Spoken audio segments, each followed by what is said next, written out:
साहिवाल से रिपोर्ट शामिल करते हैं हमारे नुमाइंदे राना वहीद की रिपोर्ट के मुताबिक कमिश्नर साहिवाल डिवीजन शोएब इकबाल सैयद का सुबह सवेरे शहर का तफसीली दौरा, शहर की सफाई की सूरत हाल का जायजा लिया। जगह जगह कूड़े के ढेरों की मौजूदगी और सैनिटरी वर्कर्स की अदम हाजिरी पर शदीद इज़हार नाराजगी।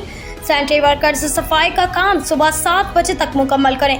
सैनिटरी इंस्पेक्टर को हदायत। तफसीलात के मुताबिक कमिश्नर साहिवाल शोएब इकबाल सैयद ने सुबह सवेरे शहर के मुख्तलिफ इलाकों का तफसीली दौरा किया और सफाई की सूरत हाल का जायजा लिया। उन्होंने मुख्तलिफ जगहों पर कूड़े के ढेरों की मौजूदगी पर शदीद इज़हार नाराजगी करते हुए सैनिटरी इंस्पेक्टर को सख्ती से हदायत की कि वो सफाई का काम सुबह 7 बजे तक मुकम्मल किया जाए। उन्होंने कहा कि अवाम को साफ सुथरा माहौल फराहम करना कारपोरेशन की जिम्मेदारी है। उन्होंने मजीद कहा कि गैर जिम्मेदार सैनिटरी वर्कर्स के खिलाफ तादीबी कार्रवाई अमल में लाई जाए। उन्होंने कहा कि राजपान 9L की ग्रीन बेल्ट को भी मुकम्मल साफ किया जाए।